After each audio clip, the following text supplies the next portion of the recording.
They told everyone my grandmother was safe in a care home. When I opened the door, she was starving. That's when I stopped asking questions and started filing lawsuits. They told everyone my grandmother was safe in a care home. The words were a smooth, polished stone passed from one family member to the next, a comforting lie we were all supposed to hold. My aunts and uncles, my own mother, they spoke of silver sands with a sigh of relieved finality. It's for the best, they said. She'll have professional care, they said. We can visit any time, they said, though their calendars remained mysteriously full. I was the youngest, the college student with the impractical literature degree, so my questions were patted away like bothersome flies. You're so dramatic, Elena. They have a lovely garden. The decision was made while I was buried in finals, a swift, silent coup against a woman who once taught me how to bake bread, her hands firmly guiding mine over the dough. When I opened the door, she was starving. The smell hit me first, a cloying chemical lemon overlaid on something sour and deeply wrong. The room was a beige cell, hot and still, the only sound faint wheezing breath. And there she was, my vibrant, formidable Nona, reduced to a papery sketch propped on a plastic chair. Her wrists were spindles, her eyes vast and milky in their sockets, fixed on a silent television blaring a game show. A tray of congealed, untouched food sat on a table just out of her reach. When she turned her head, it moved with a terrible, slow precision, a rusted weather vane. Recognition dawned, not with a smile, but with a profound, shuddering exhale that became a sob. Her bony hand clawed at the air towards me. "Fame, Elena," she whispered, the Italian word for hunger a rusted knife in the quiet. "Ho tanta fame." I reached for her, my own hands trembling, and felt the feverish heat of her skin, the sharp promontories of her shoulders. The rage that ignited in my chest was a cold, clear flame. That's when I stopped asking questions. The polite inquiries, the strained family meetings where I was labeled hysterical, that theater was over. I called 911 from her room. The paramedics' grim faces as they assessed her severe dehydration and malnutrition were the first validation. The doctor at the hospital used the phrase, failure to thrive due to profound neglect, and the cold flame burned hotter. I didn't ask my family why they hadn't seen. I didn't ask the home's administrator, a man named Mr. Dawson with a too-tight smile, for an explanation. Instead, I asked the nurse for the number of a patient advocate. I asked the hospital social worker for a list of the most aggressive elder abuse attorneys in the state. I asked my phone to record every conversation. And started filing lawsuits. The first was against Silver Sands Holdings, Inc. My attorney, a steely woman named Miriam Cox, who wore her indignation like armor, crafted a case of systematic negligence. We sued for Nona's pain and suffering, for medical bills, for the theft of her dignity. But Miriam looked at the financials I'd gathered, Nona's drained savings, the suspiciously timed checks to Silver Sands, and her eyes narrowed. This isn't just negligence, Elena. This is a predicate. The second lawsuit was wider, more brutal. It named my mother and my two aunts, who held power of attorney, for breach of fiduciary duty, for elder exploitation, for unconscionable cruelty. They had not just placed her there, they had left her there, while her pension and the proceeds from the sale of her house quietly bled into the home's accounts, and, we suspected, their own. The discovery process was a descent into a heart of darkness. Depositions were a particular hell. My mother, across a polished table in Miriam's office, wept brittle tears about the stress of caregiving. My Aunt Carol cited the impeccable reviews Silver Sands had online. Mr. Dawson invoked policy and procedure, a man hiding behind a manual. But then we got the internal emails. Charts noting Nona's rapid weight loss marked "See next month's evaluation," staffing schedules showing critical understaffing, and the financials, a kickback scheme, a neat 5% of resident fees funneled back to a family liaison company owned by my Uncle David. The contempt I felt curdled into something harder, more determined. Nona, thank God, did not see the worst of it. After a month of hospital care, she was moved to a small, fiercely compassionate assisted living facility run by nuns. She regained some weight, though she never regained the light in her eyes. She would hold my hand for hours, often silent, sometimes whispering about her mother's garden in Sicily, the smell of basil and sun-warmed stone. She was my quiet refuge, the living, breathing reason for the storm I was unleashing. I'd bring her pizzelle, and she'd manage a fragile smile, patting my cheek with a hand that was beginning to feel like a hand again, not a claw. The lawsuit against Silver Sands settled first. For a sum so large, the confidentiality clause was a mile long. It was blood money, but I took it, ensuring Nona's care was paid for in perpetuity, with a generous trust for her comfort. The rest I set aside. The lawsuit against my family, however, went to trial. They fought viciously, painting me as a greedy, vengeful granddaughter trying to cut them out of an inheritance. Their lawyer spoke of difficult decisions and family disagreements. Miriam dismantled them. She presented the emails, the financial trails, the heartbreaking photos from the hospital. She put on the stand a young former Silver Sands aide who tearfully described being told to prioritize medication over feeding because it was faster. The jury's faces grew stony. The verdict was an earthquake. Liability on all counts. The punitive damages were staggering, designed not just to compensate, but to annihilate. My mother's house, my aunt's retirement accounts, my uncle's business, all would be liquidated to satisfy the judgment. The family was not just fractured, it was atomized. I became a ghost at future weddings, funerals, a name spoken with a hiss, a pariah. I expected to feel triumph. I felt only a vast, hollow exhaustion. The final scene was not in a courtroom, but in a sun-drenched parlor at Nona's new home. It was a year after the trial. She was dozing in a patch of sunlight, a light blanket over her legs. A nun brought in tea, giving my shoulder a gentle squeeze as she left. I was reading to her from a book of Italian poetry when she stirred, her clearer eyes finding mine. "Piccola mia," she said, her voice a soft rasp. She didn't speak of the trial, the money, the family that was gone. She had never asked for any of it. Instead, she looked out at the small, vibrant garden where a novice was tending to roses. "The sun is warm today," she said, and for the first time since I opened that door at Silver Sands, I heard something like peace in her voice. I took her hand, the legal pads and depositions a world away. The lawsuits had been a language of fury, a weapon I had to wield. But here, in the quiet, with her hand in mine, we spoke a different, older tongue. It was the language of bread rising in a warm kitchen, of stories told in the deepening twilight, of a presence that simply said, "You are not alone." The battle was over. This, now, was the story. The quiet, of course, was a temporary edifice, built on the fault lines of what we had endured. The world had moved on, as it does. The local news cycle had chewed through our tragedy and spat it out, moving to the next scandal.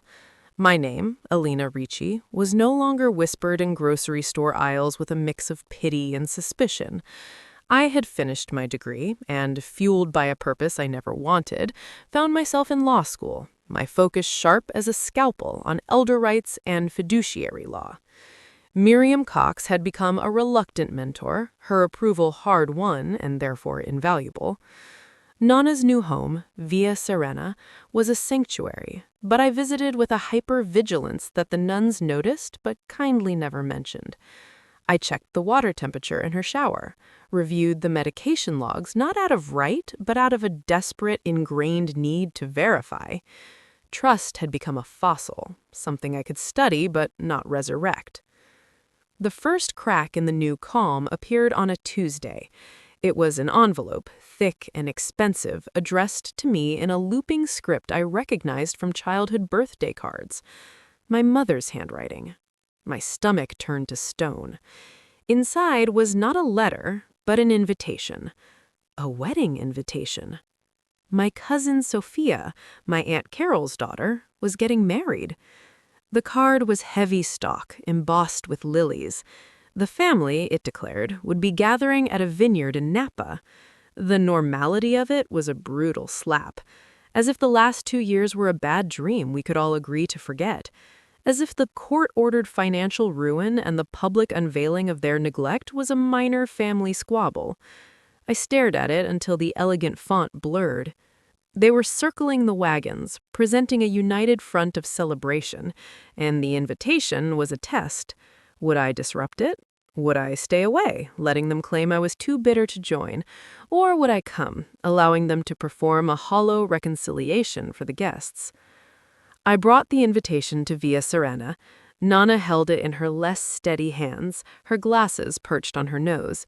She was silent for a long time, tracing the embossed border. "Sophia," she said finally, her voice a dry leaf. "She sent me a drawing once, of a cat with wings." She put the card down on the garden table between us. "You should not go, cuore mio. It is a pool full of scorpions." I know, but the fury was reigniting. The sheer audacity of it, the performance of family felt like a new form of violence. They want to pretend nothing happened. Nana looked at me, her eyes clouded but sharp. Then let them pretend, alone. I thought that was the end of it. I drafted a polite, icy decline and mailed it. But the universe, it seemed, had a different script. A week later, Miriam called, her voice stripped of its usual professional cadence, tight with a new tension. "Elena, we have a problem. It's about the Silver Sands settlement." A cold trickle traced my spine. "The confidentiality clause?" "No, the parent company. Silver Sands Holdings was a shell, a sacrificial anode. We took their money, but the real power, the network, it's called Eternitas Care Group. They're massive, private equity-backed. They shed the liability with the settlement and have just opened Golden Horizon, a luxury memory care facility 2 towns over." She paused. "Your Uncle David, he's listed as a community relations consultant on their preliminary filings." The world tilted. It was a cockroach scattering when the light turned on, only to reappear, bigger, in the next room. The kickback scheme hadn't been an end, it had been an audition. David, barred from operating in the state under the judgment, had simply gone upstream, to the source. The money from Nana's estate, the drained accounts of who knows how many other grandmothers, was just venture capital to them. Eternitas wasn't just a company, it was a hydra. We had cut off one head and 2 had grown back, sleeker and more poisonous. My family's complicity was not just personal greed, it was a feeder line into a larger, more indifferent machine. That night, I didn't sleep. I sat at my kitchen table, the case files from our lawsuit spread around me like a grim map. I had seen the enemy as my family and the building they put her in. I was wrong. The enemy was a business model. The enemy was a system that saw human frailty as a recurring revenue stream, that calculated the profit margin on malnutrition, that used fancy wallpaper and fake testimonials to mask a fundamental desolation. My lawsuit had been a grenade. It had made a mess, it had drawn blood, but it hadn't breached the fortress. The wedding invitation now seemed like a grotesque piece of satire. While I was being asked to sip champagne and watch Sophia exchange vows, the same architecture of neglect that nearly killed Nana was being blueprinted for a new, upscale location with my own flesh and blood helping to grease the wheels. The 2 worlds, the personal betrayal and the systemic evil, collided in my mind, fusing into a single, cold purpose. I called Miriam at dawn. "I'm not just declining the wedding," I said, my voice strange in my own ears. "I'm going, and we're not filing another lawsuit, not yet." I could hear her hesitation, the rustle of her sitting up in bed. "What are you talking about, Elena?" "We need to see the beast in its new habitat. David will be there feeling smug, surrounded by his enablers. They'll be celebrating. I want to hear what they say when they think no one is listening." And then, I said, the plan crystallizing with terrifying clarity, "We don't sue Eternitas for what they did to Nana. We stop them from doing it to anyone else. We find the next family, and the one after that. We help them build their cases. We connect the dots until the pattern is a noose. We use the money from the first settlement to fund a war chest. We don't just seek damages, we seek dismantlement." Miriam was silent for a full 10 seconds. When she spoke, it was with a slow, grim satisfaction. "You're talking about a civil RICO case, conspiracy, a pattern of racketeering activity across state lines.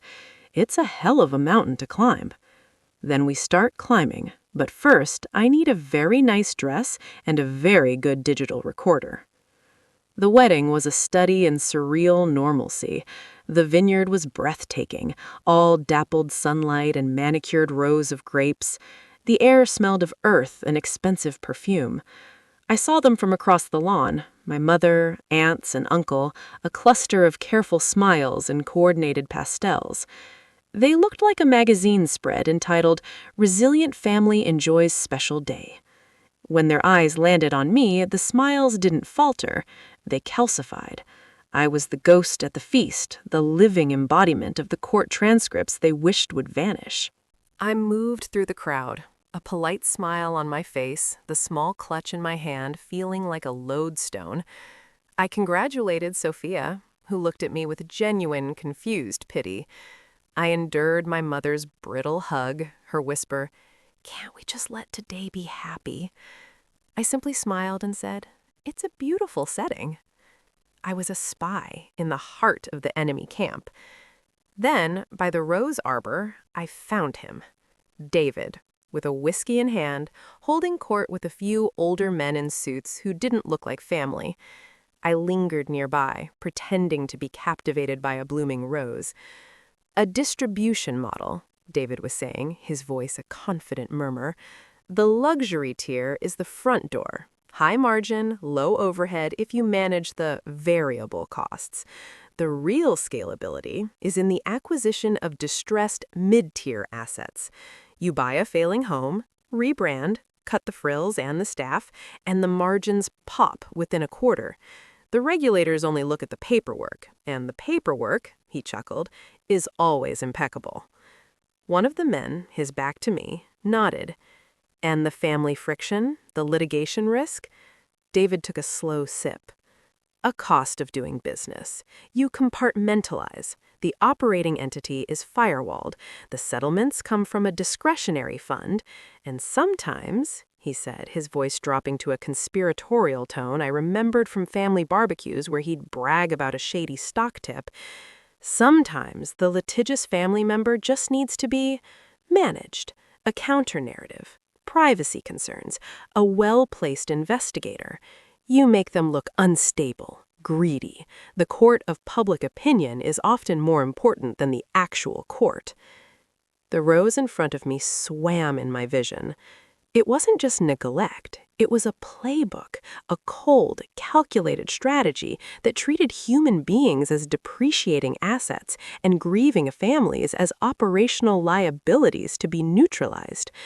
I felt the weight of the recorder in my clutch, a tiny, humming witness. I didn't confront him. I walked away, my legs steady, my heart a drum of cold fury. I had what I needed. It was no longer just about my grandmother in a room. It was about a machine that devoured dignity as a matter of policy, and my own blood was a cog in it. Back at Villa Serena the next day, I played the recording for Miriam in Nana's sunroom. Nana listened, her face a serene mask, her hands folded in her lap. When it finished, the only sound was the hum of the refrigerator. Miriam let out a long, slow breath. "That's our predicate. That's the conspiracy." Nana turned her milky eyes towards the window, towards the nun tending the vegetables. "My mother," she said, her voice quiet but clear, "she had a saying. Non basta fare il bene, bisogna farlo bene. It is not enough to do good, one must do it well. She turned her gaze back to me, and in it I saw not the feeding woman, but the fierce immigrant who crossed an ocean alone. You are doing good, Elena. Now do it well. Do it so well they cannot rise again. I took her hand, the bones delicate under the papery skin.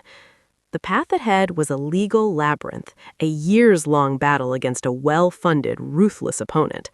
It would be filled with depositions, motions, and the glacial pace of justice. But I was no longer just a grieving granddaughter. I was a plaintiff, a strategist, a would-be demolitions expert. The story wasn't about putting them in court anymore. It was about building a courtroom so vast and imposing they could not escape its judgment. It was about using their own greed as the rope that would bind them. The hook was set. Now we had to reel in the Leviathan. The next year was a life lived in two worlds. There was the world of case law and discovery, a landscape of fluorescent lighting, endless PDFs, and the precise, brutal language of legal briefs. Miriam and I, with a small, fiercely dedicated team we funded from the Silver Sands settlement, became architects of a case so vast it required its own server. We were not one plaintiff, but a proposed class. We sought not just individuals who had been harmed at Silver Sands, but anyone who had been in a facility owned, managed, or consulted on by Eternitas Care Group or its numerous shadow subsidiaries. Our argument was a civil RICO case, racketeering, alleging an enterprise built on a pattern of fraud, neglect, and intentional misrepresentation. David's wedding arbor confession was the keystone, but we needed the walls. Then there was the other world, the sun-drenched parlor at Villa Serena, the smell of lavender and baked pasta, the fragile grip of Nana's hand. Her decline was gradual but inexorable, a slow retreat inward. Some days she was present, her eyes sharp, asking me quiet, piercing questions about the case. "Did you find the accountant?" she whispered. "Follow the money, Piccola. Always follow the money." Other days, she was a child again, speaking to her long-dead sister in rapid Sicilian. I cherished both versions. She was my constant, the living soul at the center of the legal hurricane. I was fighting for her, yes, but also for the woman she had been, and for the thousands of other grandmothers, grandfathers, aunts, and uncles who were just shadows on a profit and loss statement to the men in suits. Finding our co-plaintiffs was a delicate, heartbreaking archaeology. We placed subtle ads in local papers, not promising riches, but asking, "Was your loved one at a care home that seemed perfect on paper but a nightmare in person?" The responses were a flood of quiet despair. There was Margaret, whose father with Parkinson's had developed maggot-infested bed sores at a state-of-the-art Eternitas facility called The Oaks. There was Ben, a former truck driver whose wife with early-onset dementia had been sexually assaulted by another resident in a secure wing that had one underpaid, untrained aide for 20 patients. Each story was a unique tragedy, but the patterns were monotonous in their cruelty.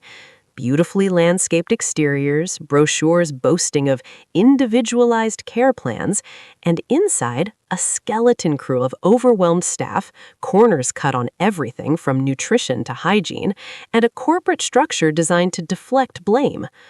Our most powerful witness, however, came from inside the beast.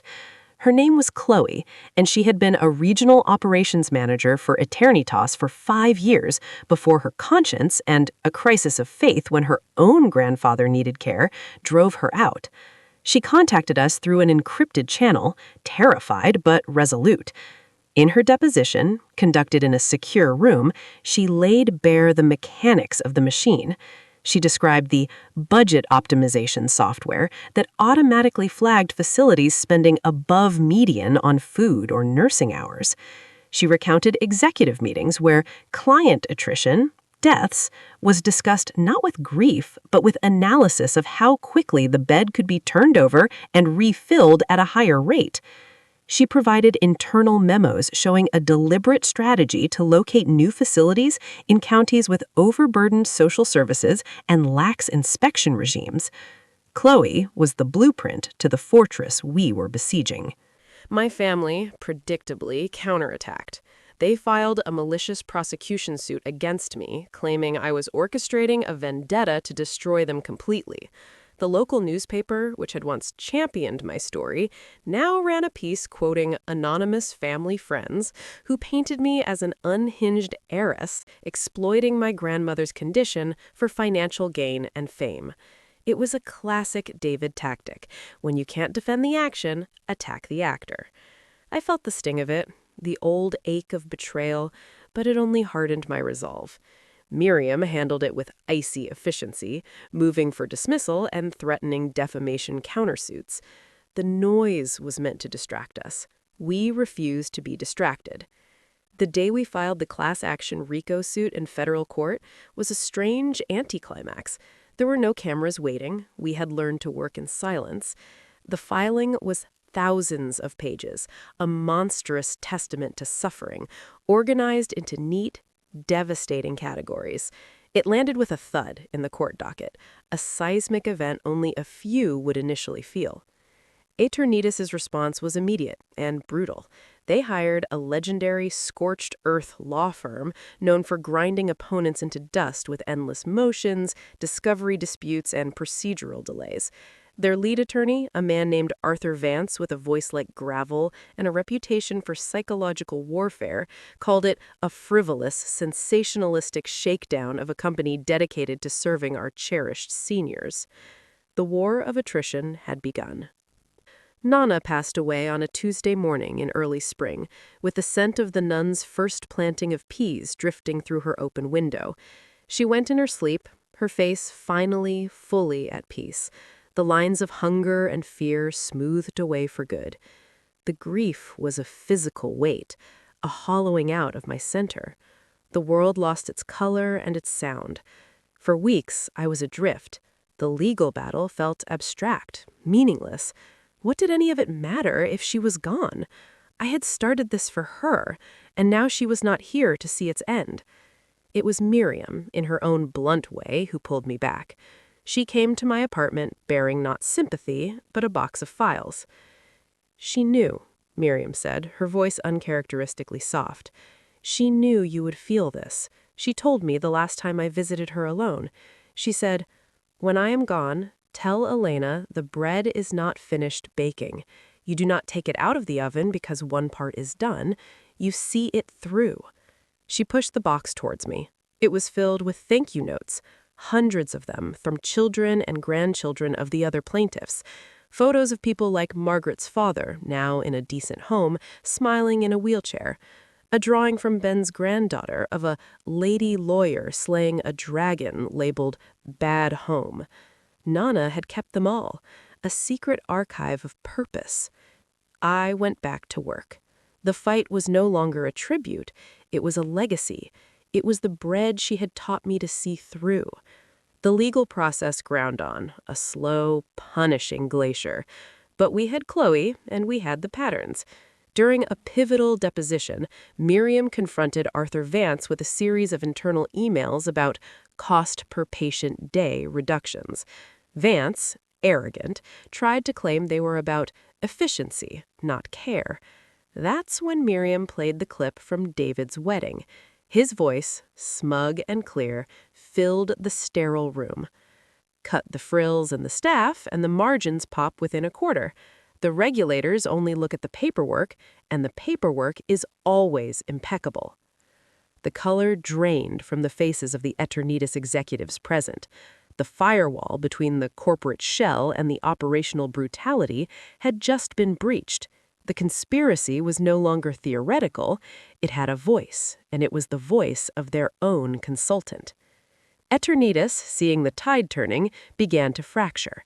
Smaller investors, fearing the catastrophic liability and reputational ruin of a RICO conviction, started to pull out. The stock of their publicly traded parent company, which they'd kept insulated, began a steady, sickening slide. The vultures were circling, but they were in the cage. We did not go to trial. On the eve of the class certification hearing, a settlement conference was called. It lasted for 72 straight hours in a featureless negotiation room. Miriam was our general, relentless, using every piece of evidence like a surgical strike. They offered money, huge sums. We refused. We demanded structural change. In the end, the agreement we wrested from them was unprecedented. It included a massive 9-figure compensation fund for the class, yes, but it also mandated the dissolution of Eternitas Care Group in its current form. Its assets would be sold off to nonprofit entities under court supervision. A federal monitor would be appointed for 5 years to oversee all remaining operations. The Eternitas name would be retired forever.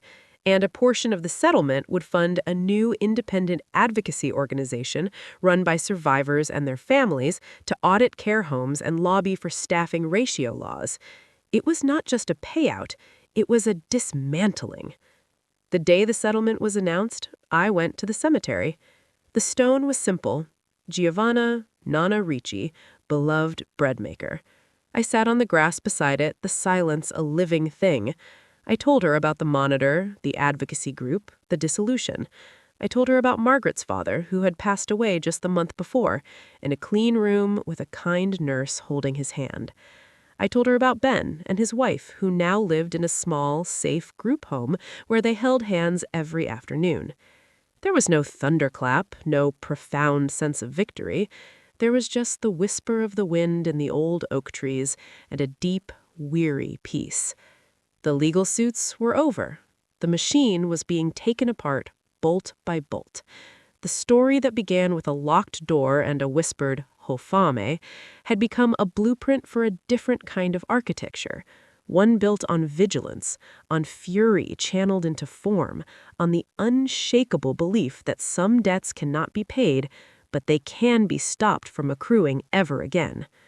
I placed a single warm pitzel on the grass above her. The scent of anise lingered in the air. The bread, finally, was out of the oven. It was finished, and it was good. The dismantling of Eternitas was a slow, public spectacle. The court-appointed monitor, a formidable retired judge named Arrington, issued quarterly reports that read like autopsy findings. Each revelation, a hidden network of shell companies, a deliberate policy of short staffing during inspection windows, the pressure on administrators to misclassify preventable infections as natural decline, was a fresh headline. My family's countersuit evaporated, dismissed with prejudice. My Uncle David faced separate criminal investigations for wire fraud and conspiracy. I heard through the brittle grapevine that he was negotiating a plea deal. I felt nothing. He was a symptom, and we had treated the disease. For a year, I moved through the world as a ghost of my former war. I finished law school, passed the bar, and went to work for Miriam not as a client, but as an associate, specializing in elder justice. The advocacy organization we had forced into existence, the Giovanna Initiative, became my other office. We fielded calls, trained volunteer ombudsmen, and drafted model legislation. It was meaningful, grinding work. But the fire that had forged me, the cold, clear flame of that first day at Silver Sands, had banked to embers. I was a soldier in a long, peaceful occupation, and I was deeply, unutterably tired. The letter arrived on a rainy Thursday, the kind of day that made the city feel like a forgotten aquarium. The envelope was thick, ivory, and addressed in a precise, unfamiliar hand. Inside, on heavy, watermarked paper, was an invitation of a different sort.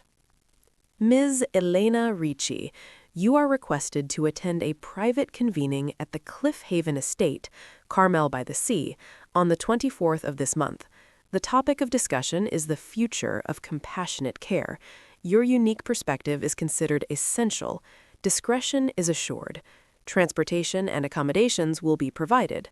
Sincerely, the Havenworth Group. A single embossed card fell from the fold. It was a business card, elegant and minimalist. Julian Thorne, Principal. A quick, discreet inquiry by Miriam's network yielded little. The Havenworth Group was obscurely private, a family office with rumored vast holdings in pharmaceuticals, medical technology, and, whisperingly, senior living. They were not Eternitas. They were several tiers above, the kind of capital that moved in silence, buying and shaping entire sectors from the shadows. My unique perspective was clearly my history as the woman who had broken Eternitas. "It's a trap," Miriam said flatly, peering at the card in my office. "They want to size you up, maybe offer you a consultancy to buy your silence, or figure out how you think so they can build a better fortress." "Probably," I agreed, turning the ivory paper in my hands. It felt like a chessboard square. But what if it's not? What if they actually want to talk about compassionate care? Then they're naive and you shouldn't waste your time. But the embers stirred. Eternitas was gone, but the landscape was still a patchwork of for-profit mines waiting to explode. The systemic rot went deeper than one company. "I think I have to go," I said, the decision solidifying as I spoke. "If they're the next evolution, I need to look it in the eye. If they're genuine, we need allies in places we can't even imagine." Miriam studied me, her sharp eyes missing nothing. "Take Chloe," she said, finally, "as your advisor.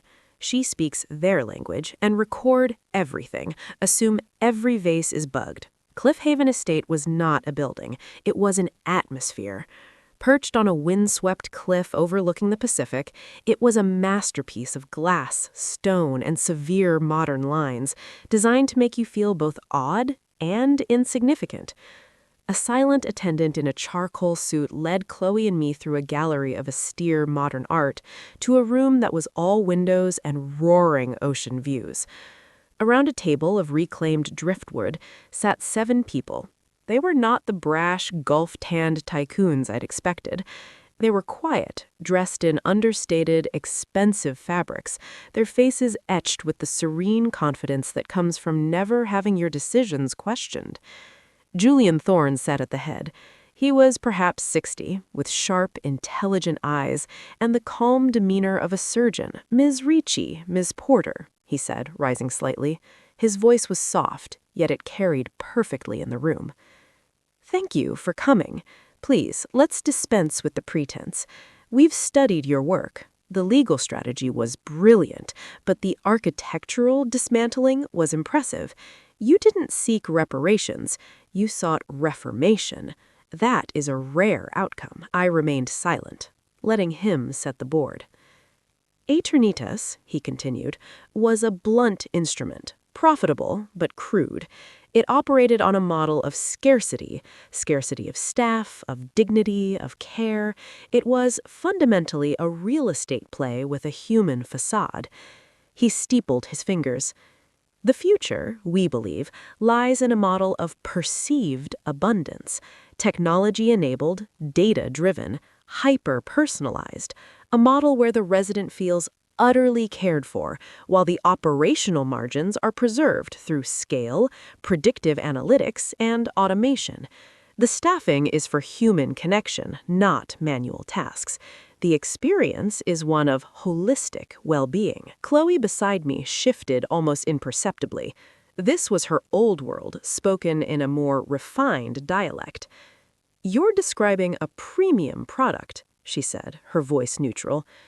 "I'm describing an inevitable one," Thorne corrected gently. "The demographics are a tidal wave. The old models will drown in it, both morally and financially. We intend to build the lifeboat, a network of integrated communities, or Havenworth Life Plan villages, that combine independent living, assisted care, and memory support in a seamless continuum. A resident never has to leave, never experiences the traumatic transition your grandmother faced.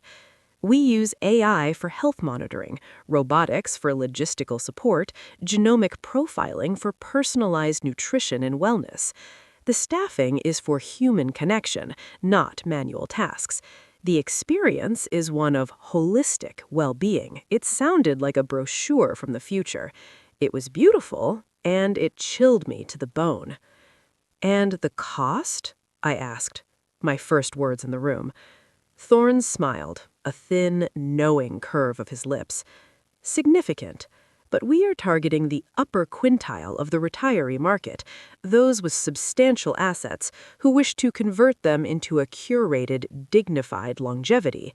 The economics work because we are offering a supreme value proposition, peace of mind for themselves and their families. I saw it then with crystalline clarity. This wasn't the neglect of Silver Sands. This was something new. It was a gilded quarantine, a beautifully appointed, technologically sophisticated silo for the wealthy elderly, where every need was anticipated by an algorithm, every risk managed by a sensor, and the messiness of human decay was streamlined into a profitable, data-rich journey. It would be impeccable, and it would create a two-tiered system of aging so stark it would make the current disparities look quaint. The wealthy would ascend to their cliffside lifeboats. Everyone else would be left in the churning water with the Aeternitas Rex. You've invited me here because you see my victory as a market signal. You want to build something that is litigation-proof, something where the paperwork isn't just impeccable, but the experience is so smooth that no one would ever think to sue. You're not asking my perspective on compassionate care. You're asking for a stress test. You want to know where the next Elena Ricci might emerge from your perfect system. The silence in the room was profound, broken only by the distant crash of waves. Thorne's smile didn't falter. You are perceptive. We believe in learning from disruption. Your grandmother's case exposed fatal flaws in an old model. We wish to design those flaws out of existence. We would value your consultancy on our ethical review board. A substantial equity stake would, of course, be part of the arrangement. It was the offer Miriam had predicted. A buyout. A seat at the gilded table. I could spend the rest of my career giving a veneer of conscience to a project that, in its ultimate effect, horrified me. I stood up. Chloe followed my lead. Mr. Thorne, I said, looking at each of the serene faces around the table, you misunderstand what happened. I didn't win a lawsuit because of faulty paperwork. I won because my grandmother was starving in a room. You can design away the starvation. You can design away the bed sores, the missed medications. You can create a world where no one is ever cold or hungry or alone, but you are designing it for a price. What you are building isn't the future of compassionate care, it's the future of compassionate segregation. You're not solving the problem, you're pricing out the problem. And that, I said, gathering my bag, is a flaw no ethical review board can fix. It is the foundational flaw. I turned and walked towards the door. Thorne's voice, still calm, followed me. Idealism is a luxury of the young, Ms. Ricci. The tide is coming in. You can help build the lifeboat, or you can drown with the principled. At the door, I looked back. The vast Pacific stretched behind him, immense and uncaring. My grandmother, I said, taught me that bread isn't bread if only some can eat it. You're not baking bread. You're crafting exquisite, inedible sculptures for a select few. I'll take my chances with the tide. The drive back to the city was quiet for a long time. Chloe finally spoke. They'll build it, you know, and it will work. For the people who can afford it, it will be paradise. I know, I said, watching the cliffs recede in the mirror. The fatigue was gone, burned away by a new, colder fire. The battle had changed shape again. It was no longer about exposing the brutal and the negligent. It was about confronting the elegant and the exclusionary. The Eternitas model was a monster we could slay in court.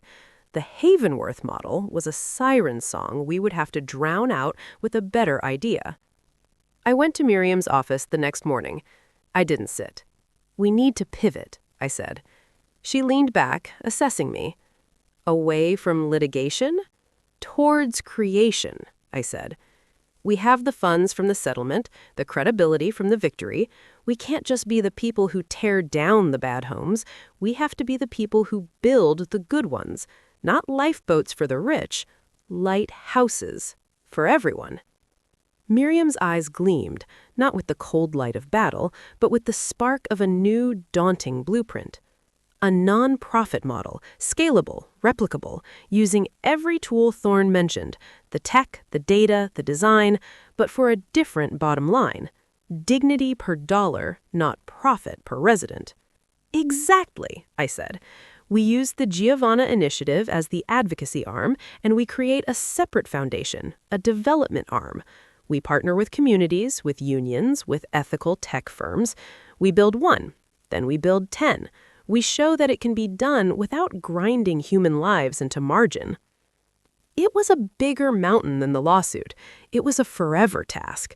But as I left her office, the ghost of anise and warm dough seemed to linger in the air. Non basta fare il bene, bisogna farlo bene. It is not enough to do good, one must do it well. The story was no longer about what I had put in court. It was about what I and others would now build in its place. The hook was set in a different Leviathan, not a company, but an entire paradigm, and the line was just beginning to run. The blueprint for a lighthouse is not drafted in a day. The years that followed were a different kind of marathon, one of zoning meetings, bond offerings, and architectural renderings instead of depositions and motions. We named the foundation the Nana Project, a name that felt like warm hands and steady eyes. Miriam, ever the strategist, navigated the labyrinth of nonprofit finance and public-private partnerships with a ferocity that made municipal planners wilt. Chloe became our chief operations architect, using her insider knowledge of the old system's failures to design a new one's bones. My role was part visionary, part storyteller, part relentless fundraiser. I spoke at union halls, tech incubators, and community centers, my story no longer a tale of a single lawsuit, but a prospectus for a radical alternative. Our first site was not on a cliff, but in the heart of the same city where Silver Sands had stood. We bought a decommissioned school, a solid mid-century building with good bones and a sprawling yard. The design principles were our gospel. No one would share a room. Staff-to-resident ratios would be enshrined in the charter, not as a cost, but as the core product. We partnered with a local culinary school for food that was nutritious and dignifying. We worked with a tech cooperative to develop open-source monitoring systems designed not for surveillance, but for support. Alerts for a missed meal, a fall, a prolonged period of solitude, prompting a human response, not just a data log.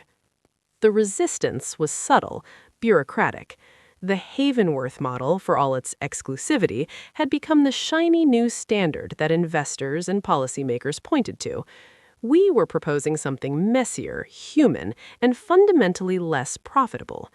We heard the whispers, unrealistic, unsustainable, quaint. But we also found allies in unexpected places.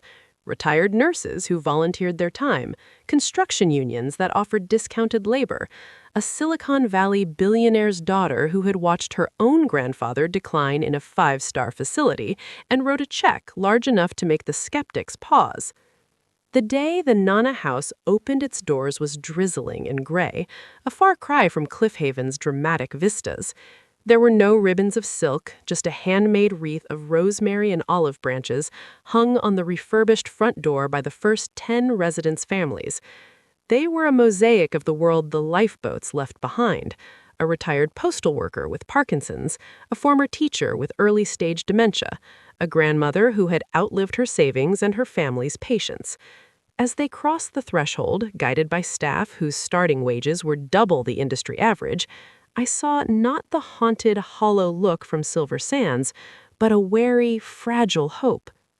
I moved through the bright, open common areas, the smell of fresh paint and baking bread replacing the ghost of lemon-scented decay. In a sunlit corner, I saw Mr. Henderson, the retired postal worker, sitting with a volunteer. She was showing him how to use a tablet to video call his grandson in another state. His gnarled finger hovered over the screen, his face a canvas of concentration and wonder. It was a small moment, a technological grace note, but in it I saw the precise opposite of Julian Thorne's vision. Technology enabling connection, not replacing it, serving a human need, not optimizing a financial one. The real test, of course, was time. Could we keep the lights on? Could the model hold? The first annual report was a nerve-wracking document. We were in the red, deeply. The philanthropic capital was a burn rate, not a revenue stream. Miriam, however, had been crafting a financial innovation as elegant as any legal argument. She called it the Continuum Covenant.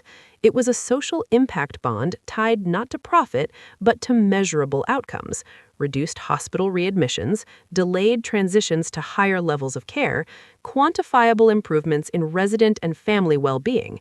She pitched it to county health departments, to forward-thinking insurers. The data from our first year, meticulously gathered, was our proof of concept. We had kept every single one of our 10 residents out of the emergency room for preventable causes. Family satisfaction scores were off the charts. The cost, while higher than a traditional Medicaid-funded home, was less than the cycle of crisis hospital visits and traumatic transfers that defined the standard of care for the marginalized elderly. We secured our first covenant contract. It was a trickle of public money, earmarked for prevention rather than disaster. It was sustainability, not as a cliffside fortress, but as a rooted tree. 5 years passed. The Nona house was not just surviving, it was thriving. We had a waiting list years long. More importantly, the blueprint was replicating. A second home opened in a Rust Belt city, a third in a rural agricultural community, each adapted to its place, each holding fast to the core tenets of dignity and staffing.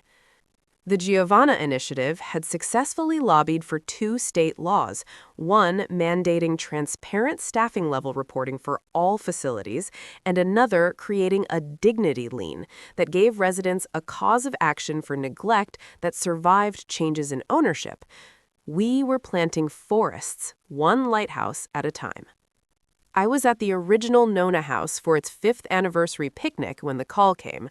It was a number I didn't recognize with a New York area code. I stepped away from the laughter and the scent of grilled vegetables, finding a quiet spot under the old oak tree that shaded the yard. Elena Ricci? The voice was older, frayed at the edges, but unmistakable. It was Julian Thorne. A lifetime of caution tightened my voice. Mr. Thorne? I've been following your work, he said, dispensing with pleasantries. The Continuum Covenant. It's elegant. Thank you. I waited. The Pacific winds seemed to echo down the line. Havenworth Life Plan villages are operational in 4 states. They are financially successful. The experience, by every metric we have, is superior. Our residents are happy, healthy, and secure. I don't doubt it. There was a long pause, filled only with the rustle of leaves above me. My father died last month, he said, and the clinical tone evaporated, leaving something raw and exposed. He didn't die in a Havenworth village. He refused. He died in his own bed, in his own brownstone, with 2 overworked, magnificent hospice nurses we hired privately. It was messy. It was human. It was everything our model is designed to streamline away. He took a shaky breath. He told me, near the end, that he felt like a guest in a beautiful hotel waiting for his flight. He said he missed the noise of a shared kitchen. I closed my eyes, leaning against the rough bark of the tree. I said nothing. We built the lifeboat, Torn said, his voice barely a whisper now. But he didn't want to be saved from the water. He wanted to be on the shore. The silence stretched between us, no longer adversarial, but weighted with a shared, terrible understanding of the problem we had both spent our lives trying to solve. What do you want, Julian? I asked, using his first name for the first time. I want to buy your blueprint, he said, the businessman re-emerging, but with a new desperation. Not to replicate it, to invert it. To use Havenworth's capital, our development pipelines, to build Nona houses at scale as a loss leader for our brand. The audacity of it took my breath away. The lifeboat manufacturer wanting to build lighthouses. The model only works if the heart is non-negotiable, I said slowly. The staffing ratios, the local partnerships, the non-profit governance. You can't loss leader dignity. Then teach us, he said, and the plea was real. Come onto our board, not as a consultant, as a conscience with veto power. We'll create a separate trust, an independent oversight committee you chair. We'll build them, you run them. Prove it can be done not just in ones and twos, but in tens, in hundreds. It was the most dangerous offer yet. It was integration with the very paradigm I opposed. It was the risk of being co-opted, diluted, swallowed whole by the machine. But it was also a potential tide shift, a chance to use the enemy's own ships to carry our cargo to shores we could never reach alone. I need to think, I said. Of course, he replied. The line went dead. I stood under the oak tree for a long time, watching the picnic. I saw Mr. Henderson, now steadier, showing a new resident how to play checkers. I saw Chloe laughing with a cook over a platter of fruit. I saw the wreath of rosemary and olive, still hanging on the door, faded now, but enduring. I thought of Nona's hands in the dough, not just making bread, but teaching me the feel of it, the resistance, the give, the slow, sure proof of life. The law was a knife, sharp and necessary to cut out the rot. The building was an act of kneading, of creating new substance from scattered flour. This was the oven, a vast, unpredictable heat. Could our delicate, principled loaf survive the scale of their factory? Or would it emerge as something else entirely? I didn't have the answer, but for the first time, I realized the story was no longer mine alone to write. It belonged to Mr. Henderson and his checkers board, to the families on the waiting list, to the nurses who stayed for the wages and found a calling. The hook was set in the deepest leviathan of all, the human heart, with its capacity for cruelty and its aching need for grace. And the line would run until my hands could no longer hold it, and then it would pass to other hands. I walked back to the picnic, the ghost of a niece and the salt of the Pacific somehow mingling in the air. The bread was out of the oven, but the feast, it seemed, was just beginning. The decision to walk into the corporate cathedral of Havenworth was in many ways more terrifying than walking into Silver Sands had been. Then the enemy was clear, the horror visible, the right path a furious straight line. This was a negotiation with a reflection with limitless resources and a profound, newly admitted crisis of its own soul. The Nona Project Board argued for 3 sleepless nights. Miriam was ferociously opposed. It's a Trojan horse, Elena. They'll absorb you, digest you, and spit out a marketing brochure full of your words empty of your meaning. Chloe, to my surprise, was the cautious advocate. They have the infrastructure to build 100 homes in the time it takes us to fund 3. But the firewall? That firewall has to be absolute. In the end, it was the waiting list that decided me. The thousands of names, the stories attached to each one. A man with ALS whose wife could no longer lift him. A woman with dementia whose life savings would be gone in 18 months at a mediocre facility. Our model was a beautiful, handcrafted raft. The tide of need was a tsunami. We needed an ark. The agreement we signed was a novel of stipulations. The Nona division would operate as a separate 501c3 under the Havenworth umbrella, but with its own board, its own bylaws, its own irrevocable charter. I would chair that board. We had unilateral authority over all operations, hiring, and care standards for any facility built under the banner. Havenworth's capital would flow in as a zero-interest loan, repayable only from any operational surplus, which would be reinvested. Their role was to be the general contractor and banker, nothing more. Julian Thorne called it the most onerous partnership in corporate history. His lawyers blanched. He signed it without a word. The first joint project was to be in the Midwest, a region gutted by deindustrialization and already littered with failing private pay facilities. We broke ground on a bitter, windswept plain outside a city that had lost its heart. Havenworth's efficiency was breathtaking. Where we had scrounged for local contractors, they had national firms on speed dial. The building rose from the frozen earth not in years, but in months. It was a beautiful, modern structure, echoing the clean lines of Cliff Haven, but softened with communal porches and raised garden beds, designed by our team. I moved there for 6 months, a transplant in a hard land, to oversee the hiring, the training, the infusion of our ethos into the steel and drywall. The tension was a living thing in the corridors. The Havenworth site manager, a capable, no-nonsense woman named Laura, was used to metrics and deadlines. Our director of care, a former hospice nurse named Arlene, spoke the language of presence and patience. The first major clash was over the bathtubs. Havenworth's standard spec was for efficient clinical walk-in showers. We demanded deep, heated soaking tubs. Infection risk, water usage, liability, Laura cited, her tablet a shield. Dignity, pain relief, a moment of grace, Arlene countered, her hands on her hips. I invoked the charter. The tubs went in. Residents arrived, their faces etched with the same wary hope I'd seen at the first Nana house, mixed with a deeper layer of disbelief that such a place could exist for people like them. We filled not from a waiting list of the connected, but through a lottery system managed by the local area agency on aging. Our first resident was a former auto worker named Walter, his body twisted by rheumatoid arthritis, his spirit seemingly untouchable.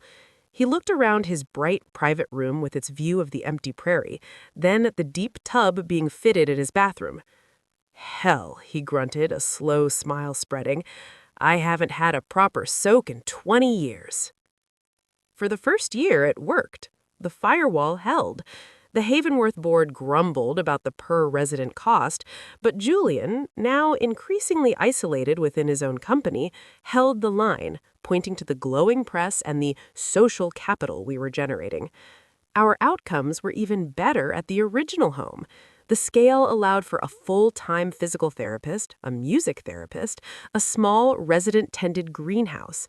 Walter started a checkers tournament that became a riotous weekly institution. The fracture came from an unexpected direction. It wasn't about care, it was about data. Havenworth's core business, its life plan villages, ran on predictive algorithms, data on mobility, nutrition, sleep patterns, all fed into models that forecasted care needs and optimized staffing. One of their innovation officers came to us with a proposal to install a next-generation sensor system in the Nana Division homes, not for safety alerts, but for wellness optimization. The pitch was seductive. The system could predict a urinary tract infection before symptoms arose, flag the subtle signs of depression, personalize activity suggestions. It was the Cliff Haven vision repackaged as a gift. Our board voted it down. Unanimously. Our charter was clear, technology in service of human connection, not as a replacement for it. A predictive algorithm might suggest the loneliness, but it couldn't sit and hold a hand. We saw it as a slippery slope towards the dehumanizing efficiency we opposed. Havenworth's board saw it as intransigence, a rejection of progress. More dangerously, they saw it as a threat. Our model was succeeding without their most valuable intellectual property. It proved their core tech wasn't necessary for superior outcomes. We were becoming a living rebuke. The whispers started. The Nana division was a charitable drag on shareholder value, a pet project of a chairman who was losing his grip. Julian called me, his voice thin with strain. They're moving against the division, Elena. They want to fold it back in, make it a value tier product using our standard systems. They're citing economies of scale. The firewall, it turned out, was only as strong as the will of the man who had built it, and that will was breaking under the pressure of quarterly reports and activist investors. The legal agreement was ironclad, but I knew from my first war that agreements are only paper if the other side decides to absorb the cost of breaking them. They could starve us of future capital, launch a PR campaign, tie us up in subsidiary lawsuits until we bled out. I didn't go to the lawyers first. I went to Walter. I found him in the greenhouse, his gnarled hands gently tying a tomato vine to a stake.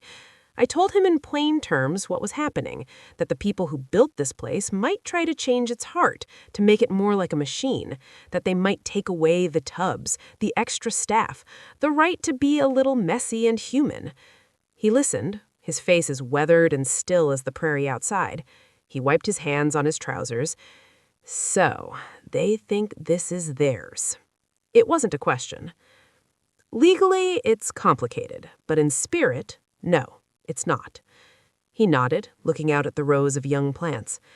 We had a sit-down once at the plant, 69. They thought the line was theirs too.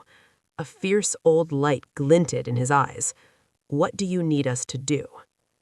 What happened next was not a lawsuit. It was an uprising. Walter and the other residents, their families, our staff, they organized. They weren't picketing, they were testifying. They filmed short, powerful videos on their phones. Walter in his tub sighing with relief, a woman named Dorothy playing the piano in the common room, surrounded by singing residents. Arlene sitting for a full hour, just listening to a man who missed his dog. They used the hashtag Our Home, Not Their Asset. They sent letters, not to Havenworth's legal department, but to every local news outlet, to AARP, to the state legislatures whose own mothers and fathers were on our waiting list. They framed it not as a corporate dispute, but as a moral one. They made it about Walter's bath, about Dorothy's song. They made it human in a way no algorithm could parse. The story went viral. It had a perfect resonant shape. The little lighthouse standing against the corporate Goliath, again. Havenworth's PR team, used to selling paradise, was utterly unprepared for the raw, authentic power of Walter's gravelly voice saying, "They can keep their fancy computers. I just want my soak and my checkers game." The pressure became unbearable for Havenworth. Their life plan sales in the region stalled. Politicians made calls. Julian Thorne, in what I later learned was his final act as chairman, used the crisis as a lever. He didn't fight us, he negotiated our freedom. The settlement was a divorce. Havenworth would donate the entire facility, the land, the building, everything, to the Nana Project, outright, in exchange for a quiet dissolution of the partnership and a non-disparagement agreement. They would walk away, their brand wounded but intact.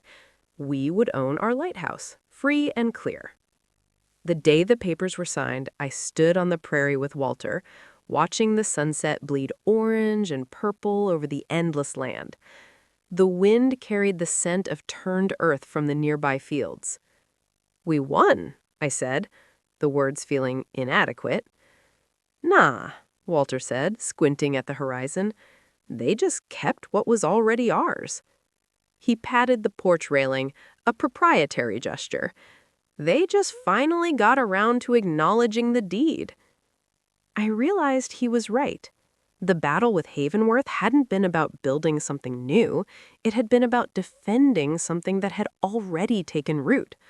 The law gave us a tool to dismantle, love and principle gave us something to build, and community, the fierce, protective love of people for their own fragile patch of dignity, had given us the strength to hold it. I looked back at the warm light glowing from the home's windows, heard the faint sound of a piano and laughter. It was just one building on a vast plain, but its light was real, and it was paid for. The hook was no longer set in leviathans to be slain or bargained with. It was cast into the future, a slender line anchoring this one stubborn outpost of care against the relentless, economizing wind. And for now, for this night, the line held taut.